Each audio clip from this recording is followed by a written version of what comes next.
Good morning, everyone. Welcome to Sports Shorts Daily. Ronnie Rants alongside TK Tommy Chrysan, a Thursday edition of Sports Shorts Daily on a week as we kind of prep the weekend coming up. We've got some Saints talk. Spencer Rattler going to get the start on Sunday. That's got everybody excited. I don't know that they were. Saints fans were kind of probably walking zombies this week with the 2-3 record and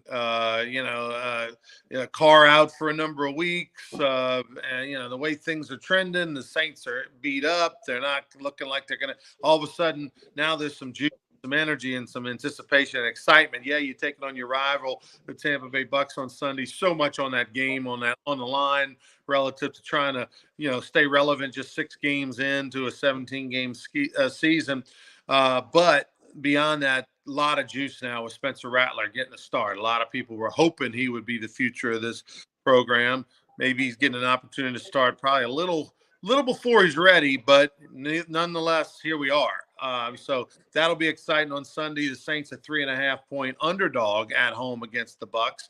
LSU, Ole Miss, biggest game of the year so far for the Tigers at home as a 3.5-point dog. Not many times are they a 3.5-point dog at home at night in Tiger Stadium, but that is the case. And so we'll talk about that. Weather is expected to be nice. Mets eliminate the Phillies. It's tough to be a Phillies fan lately. The last few years, they are running out of a window of opportunity. They've got a really good team, really good franchise. They got a couple Hall of Famer in their lineup. They got a couple maybe all-stars on the mound, and they still can't get it done. Mets knock off the Phillies. The Mets, who qualified for the playoffs literally the day after the last day of the season, and here they are advancing on. We'll talk about the Detroit series. They're up 2-1 on Cleveland. The Yankees are up 2-1 on Kansas City, and the Dodgers and Padres are going to a winner-take-all, tied 2-2, winner-take-all tomorrow. That's going to be exciting between those two teams that do not like each other. One of the GOATs, one of the top probably 3 tennis players of all time, Rafael Nadal, announced that he is done at the age of 38. 22 Grand Slam victories. TK will tell you more about that.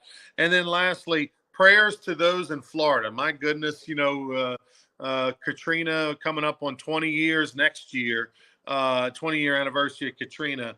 What we're seeing over in Florida is Katrina-ish. And to think, so prayers to everyone in the Florida in particular. We saw, some images early on are just horrific over there. Obviously, Tropicana Field damaged. The roof is off, much like the dome was. They have a different type of dome. The dome was, had some damage. This is even a lot worse.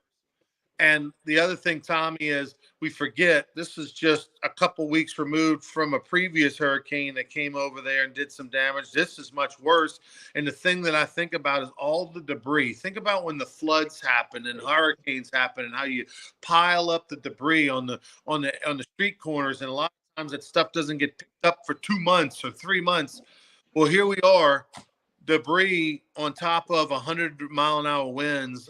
It's just horrible what's going on over there. And Tampa Bay, the Bucks, the Saints' opponent this weekend, those guys are worried about their family and their friends and their property, and the tremendous distraction for the Bucks before a big game this week against the Saints. Well, Ronnie, you talk about Katrina and the damage there, and I'll repeat this story. My dad had a home in Chalmette. I didn't go to that home till 17 months after Katrina hit. When I had to go down there, paperwork, we ended up selling the lot, whatever. But I'm telling you right now, been in New Orleans all my life, as a kid. When I drove into St. Bernard Parish, went past the old Holy Cross in the 9th Ward, drove into St. Bernard Parish, 17 months after Katrina hit, I'm looking around thinking it hit like the week before. I remember having that feeling like, wait a minute, this happened last week or it happened 17 months ago?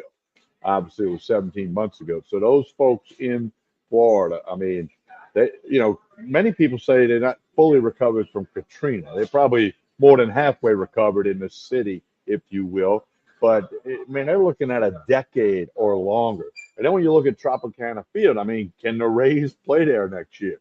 Maybe not. It's because not only do you have to fix the roof, but you got all the other stuff and the debris that you say.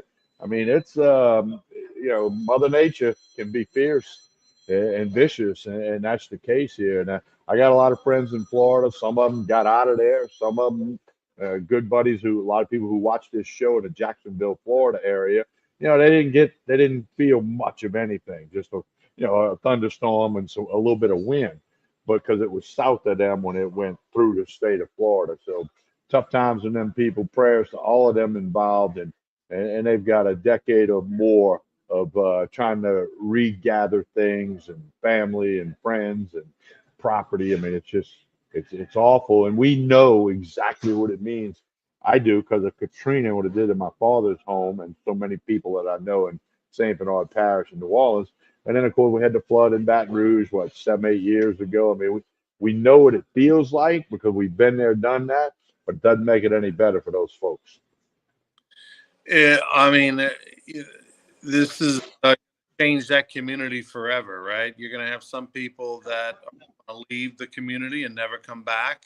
Yeah, I mean, how could you blame them if you've been hit by a hurricane? In essence, I mean, this one hit you directly in the sense that the one a few weeks ago wasn't as direct, but people are.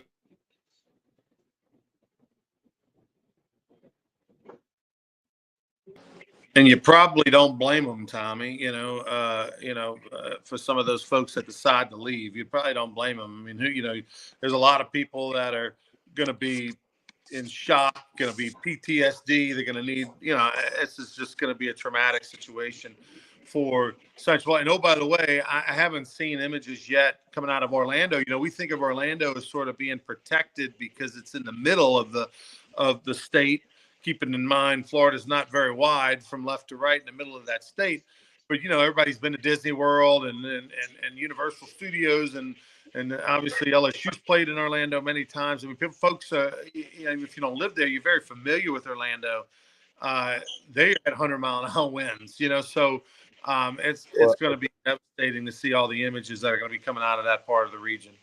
Not that sports is important, but there's bowl games in Orlando. There are bowl games in Tampa. That's not going to happen. That's not going to happen this December, January kind of thing. And again, sports is the fun and games department compared to what millions of people are going to have to go through. Who knows? It'll be months before they have electricity. I mean, it's just Mother Nature is just vicious, and I mean, it's so sad, but you got to somehow figure out a way to rebound, like the many people in Louisiana have done many, many times in their life.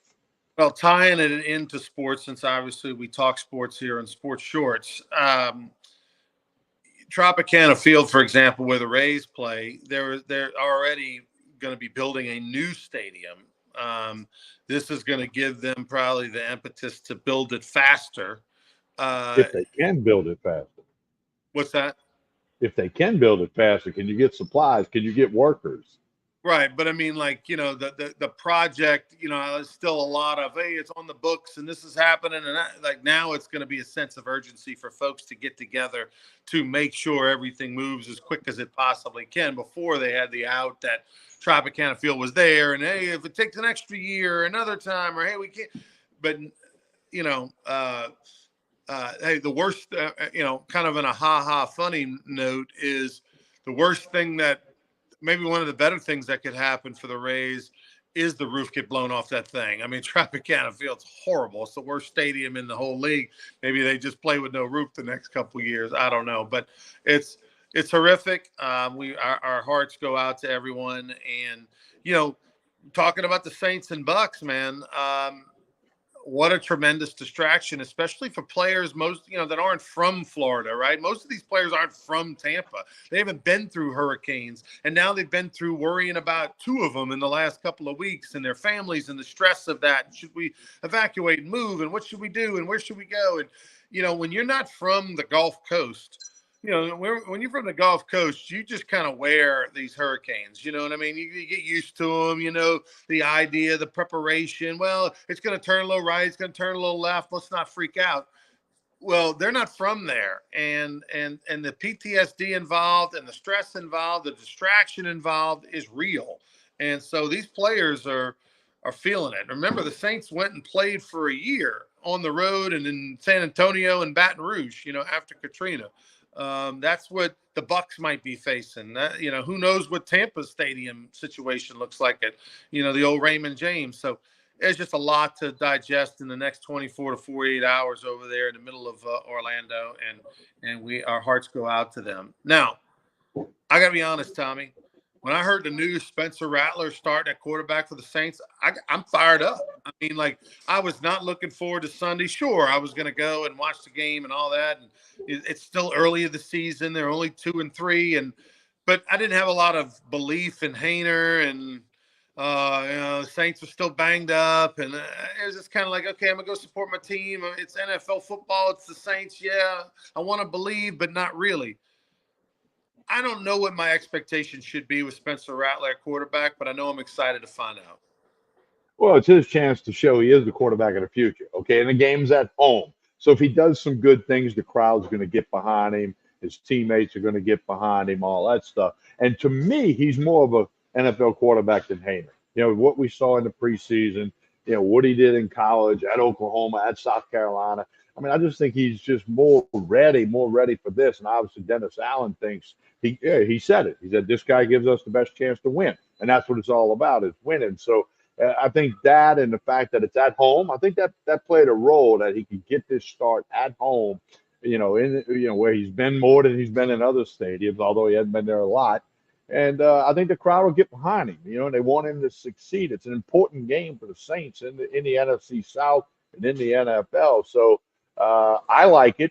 When I saw the information that he is starting, I think I agree with that. And in my 2 cents worth, he looks more like an NFL quarterback than Hainer does. And and then also Taysom Hill's not ready to play yet, because you were thinking maybe if he's ready, then he gets sprinkled in there. But hey, it's a very important game for the Saints, as we said.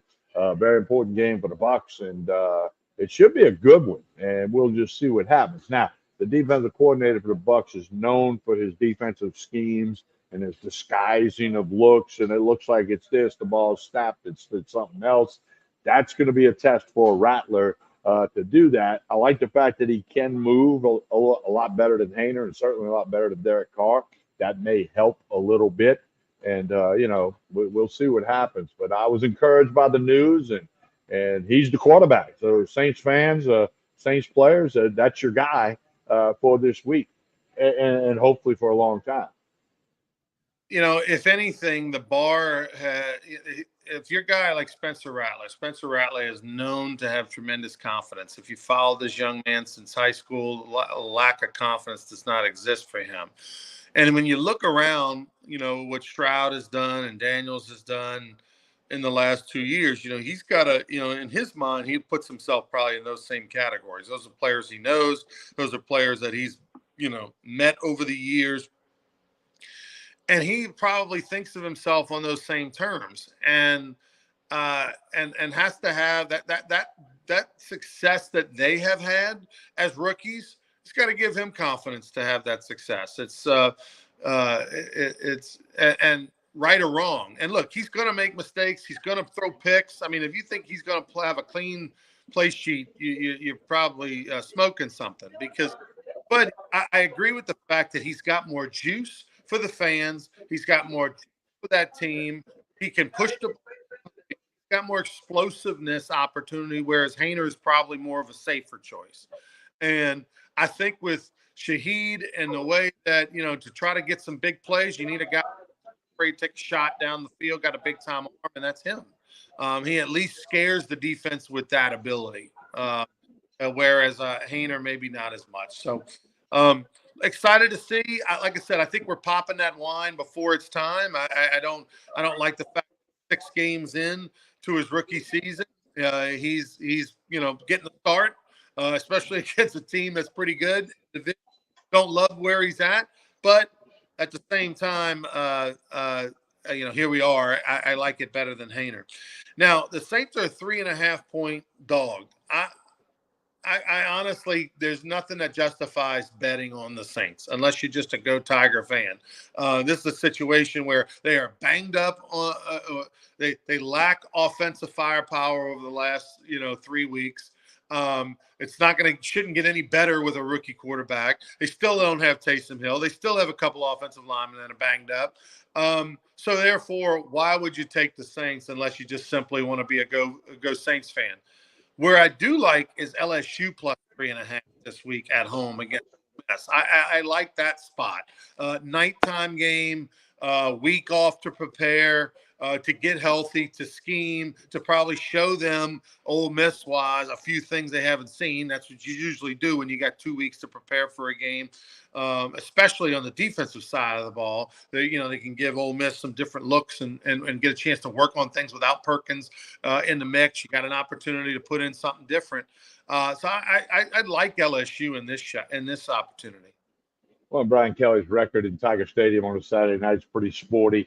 LSU's always, known to be pretty significant on a Saturday night in Tiger Stadium. As you said earlier, the weather's going to be fine. I mean, people will tailgate all day. They're going to get ready. It should be, all the stars lining up. And it's a very important game for both teams. All games are important. I get that. But this is a very important game for both teams in the SEC standings. And in the distance of the 12-team playoffs. So a win, LSU was 10-13 in the two polls. A win here, and you become a top 10 team in both polls. And top 10 says, "Oh, maybe be in that 12-team playoff." So a lot on the line in the football game on Saturday night. But Lane Kiffin and Jackson Dart and the Rebels, they're not going to have their top receiver, Harris. He's questionable in that availability report or injury report that all SEC teams have to do when it's SEC versus SEC. That'll help the gamblers a little bit, especially if certain people are ruled out before kick time Saturday night. So it's a big game. It should be a great atmosphere out there at Tiger Stadium. Well, Ole Miss, to their credit, cleaned it up, looked good, took care of business, dominated South Carolina last week on the road, which if you're an Ole Miss fan, that's what you wanted to see. But this is the game that they have been circling. This is the game that they went all in on NIL. This is the game that is going to, determine. Remember last year, LSU had an 8-point lead in the fourth quarter and lost the game on the road. Gave up a go-ahead score, with under a minute to go in that ball game. And it was just the lack of LSU defense. They couldn't stop a cold last year, and that's what did them in. And the game just went back and forth, and they scored over 40 points and still lost. The defense is better, regardless. It is better than it was a year ago.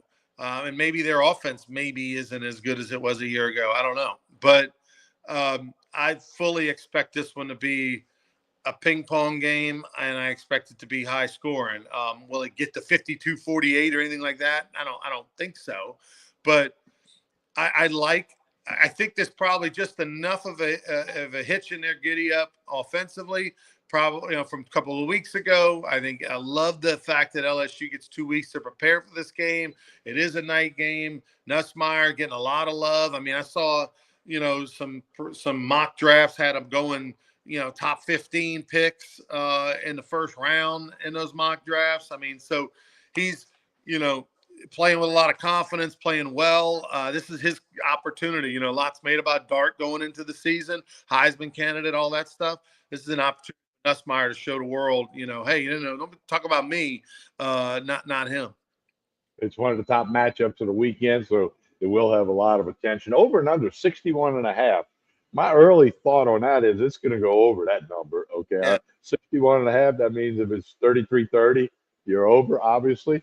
I can do the math. That's that Holy Cross math. But yeah, so 61.5, and that's come down. But I think it's a shootout ping pong game, as you termed it. We'll see what happens. It should be a fun night. All right, Major League Baseball, we told you before at the beginning of the show, the Mets knock off the Phillies. I've got, Philly fans are rough. They are brutal.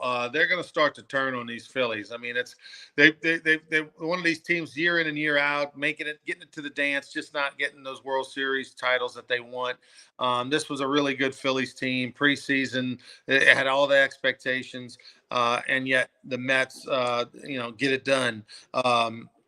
But Detroit, I know going into after the wild card, you and I both kind of just like, whoa, Detroit, the last few weeks and what they've done is impressive. I know you're still in the Detroit bandwagon. Well, they got pitching, a bunch of young guys that are throwing, and they've thrown 44 innings in the postseason. And they got 40 goose eggs on the board. Okay, that's pretty sporty in postseason baseball. And it's a bunch of young guys. And the average age is the youngest in MLB. The payroll's the smallest in MLB, and they're just out there, loving baseball, having fun, and playing. And they play hard. They run out every ground ball. They do all the little things, and don't forget, AJ Hinch is the manager. He had a lot of success in Houston. And then, of course, the trash can stuff all came unglued, and he had to sit out. And now he's been back in Detroit for a while. And he's got this team when nobody thought they would be, especially if you go back to June.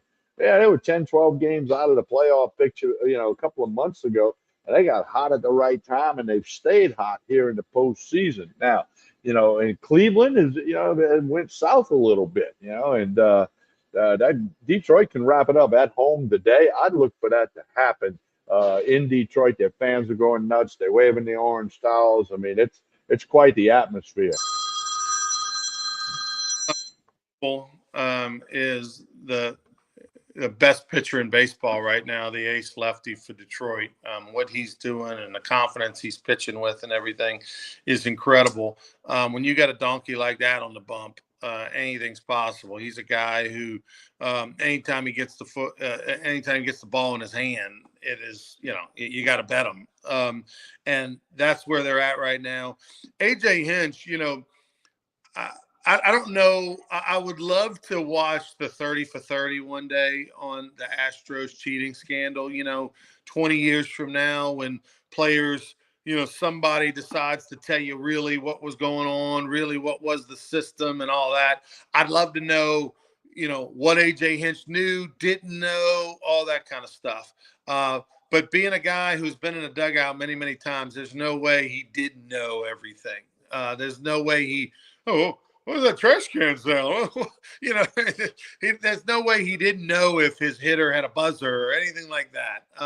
So, uh, look, all those guys to me deserve the wrath of the fans, and they deserve whatever consequences Major League Baseball gave them because they were cheating and they got caught. Not to say other people don't cheat. It's just the same as if you drive 90 miles an hour down the interstate. You got the ticket. Yeah, there's other cars that go 90 miles an hour. They didn't. They can't get it all. Everybody can't catch them all. The latest, Tommy, is with all the technology now out there. This is in college baseball. Jay Johnson was telling me last year that some of these teams have speakers in their helmets, right? And they're able to tell the hitter, bunt, take, swing, hit and run, whatever the case may be. And oftentimes, they are deciphering pitches and telling illegally telling the hitter, look for a curveball, look for a fastball, whatever, because somebody's stealing the signals or seeing the signal getting put down and then if you ain't cheating, you ain't trying, sort of the mantra. Some coaches do take that to heart more than others. And there's a lot of unscrupulous things going on, not just in Major League Baseball, but in college baseball as well. And the Astros got caught. AJ Hinch got caught, and it put him on the bench for a little bit. But he's proven that he's the real deal. Holyfield. This is sort of a Tampa Rays story going on down there. The Rays won for many, many years with one of the smallest payrolls in baseball. That's what Detroit's doing. They may win the whole damn thing. Well, and Hinch was a catcher at Stanford who went against LSU, I believe, in Omaha. But yeah, I'm agree with you. He had to know what was going on. Now, he might not knew every detail, but he knew something was happening that wasn't supposed to be happening. And Ronnie, these teams go through extreme lengths to try to get nobody else to figure out what they're doing. And you're right. Everybody's trying to get an edge, and there's so much money involved, et cetera. Everybody from professional to college, even high school, they're trying to do whatever they can to perhaps get an edge to help win that particular game or particular games, plural. So, I mean, that's not new to sports. I mean, they did it in the 50s, they did it in the 60s. Everybody's trying to get an edge. I mean, they used to cork bats back in the 70s. And, I mean, there's always been something trying to get that edge, trying to get that win. because it is so important. At the higher the level you go, the more important. But that is trickled down big time. Because I mean, high school coaches get fired if they don't win. You know, I mean that didn't happen 30 years ago. The high school coach, he might have got moved to the assistant principal job, but he didn't get fired. I mean, it was just it's the landscape of sports that we know it, but it's a little bit crazy. Um, I'm really looking forward to Dodgers Padres. Machado throws the ball at Roberts, the manager for the, just kind of bounces it into the dugout. What did you make of all that? Before the video surfaced, they made it seem as if, Machado buzzed the tower sort of thing, an old Top Gun term from the movies where, he sizzled the ball into the dugout and Roberts had to duck out of the way to avoid getting hit. But when you see the video, you see that he kind of like turned, and it's sort of like almost like throwing a ball into the dugout if you're taking infield and outfield and you get done and somebody forgot to get the ball from you and you just throw it in.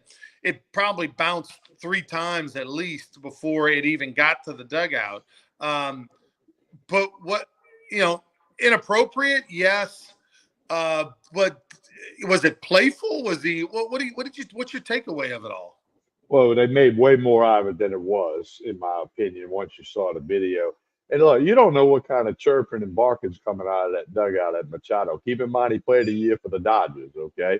So, and he and Roberts have a relationship that goes back. So I don't think it was done in such a way where you could say, if you're Machado, you could say it was playful, but maybe it wasn't really playful. It was that little bit of mess. Because look, you said it a few minutes ago. These two teams don't like each other.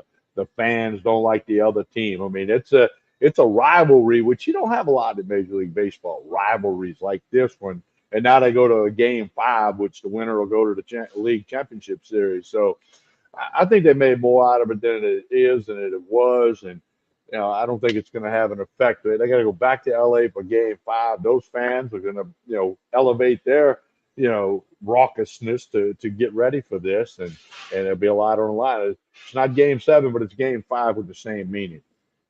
Yeah, I thought Roberts came off looking a little wimpy. Yeah. He wasn't a boy who cried wolf. It was legit. The ball was thrown towards him in the dugout, but and Machado shouldn't have done it. But at the same time, like it wasn't like for the first 24 hours when I hadn't seen the video, it was like it was they made it seem as if he took the ball, tried to throw it 90 miles an hour into the dugout and hit him or something and barely missed him. And instead he immediately kind of skips the ball on the ground towards him. So, but that's added some great drama and juice and theater to this whole thing. Rafael Nadal, we're coming up on an end in an era. It was Federer a year or two ago, a couple years ago. Nadal has now announced his retirement, and then Djokovic's still out there. You're talking about the 3 greatest tennis players probably of all time, all playing at the same era. Like this is the end now of the golden age of men's tennis. I grew up on Connors and McEnroe and all that stuff, and Lendl and everybody like that. But this is truly this has been the last 15 years, the golden age of men's tennis. Well, he's won 22 Grand Slam titles. It's like winning a major in golf, okay? Well, he's won 22 of those, including 14 French Opens. And we don't talk a lot of tennis, and I watch Wimbledon sometime, and I kind of know who the great players are. But bottom line is this is one of the all-time greats. Rafael Nadal, he's 38 years old, and he's going to have 1 or 2 more competitions, and he's going to pack it in and not play, competitively anymore, but truly one of the greatest to ever play men's tennis, and his record speaks for itself. The greatest clay court player by far. He won 14 French Opens. I mean, yeah. I mean, like, there's nobody. He is the greatest clay player, and probably Federer is the greatest grass player, from the men's side. But don't sleep on Djokovic. I think when all's said and done with his career, he's going to be considered the greatest men's player of all. And it wasn't that way. So a few years ago, he was the 3rd best, and now I think him, for my money, he's the greatest. So an end of an era. I always, lefty, always, lefty tennis player reminded me of myself. That's where the comparison ended. fact that we both held the racket with my left hand. But enjoyed. Right. So, all right. So, when did you play? We all hit a tennis ball at some point in our life, and I did a little tennis in college because I was dating a tennis player. So obviously, I had to go out there and hit the ball back and forth a little bit. But what's your tennis playing career look like? Yeah. So when I was in like sixth, seventh grade, my family in New Orleans lived in an apartment complex that had a court in the middle. And so I probably, went and whacked the ball against the wall or played pickup games. I probably played more tennis in those 2 years than I did probably the rest of my life. When we moved to Alexandria after seventh grade, I did play some tennis from like eighth, ninth, 10th grade. I had some that we go to the high school and hit the ball. So probably between sixth grade and 10th grade, I played a good bit of tennis, and I would think to myself, hey, I'm gonna emulate John McEnroe and try to hit it John McEnroe form or the Connors form or whatever, because both of those guys were, left-handed, and which is strange, uh, so that's when I was probably more into it. I can remember, HBO covered Wimbledon for decades, and you could watch the Fortnight, they would call it, of tennis on HBO, and from start to finish, being into it and watching a lot of tennis in the 80s and 90s, going back to even the women's game, Chris Everett, that sort of Martina Navratilova and that kind of stuff, but. I haven't watched as much Agassi. It's probably, I haven't watched as much tennis in the last 20 years, but I would watch the big stuff in the finals. Always had Nadal, always had Federer, always had Djokovic in it. And oftentimes those guys were going against each other. Don't forget a guy that we had back in the day on the old Sports Down the Middle show. We had Pete Sampras. He was in Baton Rouge to play some event at the River Center, and Right. Alan Risher went down there. We, the camera guy, we got an interview with Pete Sampras that aired on the old Sports Down the Middle show. So a little tennis flavor by all of us every now and then. Yeah, Pete Sampras, probably top three men's USA player, American player of all time. All right. Well, we will not be back on the air tomorrow for Sports Shorts Radio. We have some other commitments, but Sports Shorts TV tomorrow and online tomorrow. We'll take Friday off. We rarely do, but we'll be on the air on Saturday morning from 10 to noon. We'll be live over at the ESPN Bet Sportsbook inside LeBear's Casino. Myself, Tommy Krysan, Derry Beckwith will be with us, and then we'll even have a special guest, Louis Garcia. No, he's not evacuating from the storms in Miami. He was already planning on being here with his family to take him to the Ole Miss game, and to see. He wants to introduce his twin boys to Skip Bertman for the first time. So he's going to go over and see him on Saturday or Sunday. But anyway, he'll be joining us as well. But so we'll have a packed group on Saturday. Gang, Hunter McCann will join us. Joel Davis as well on Saturday on 104.5 in Baton Rouge. ESPN Radio in Lake Charles and Lafayette.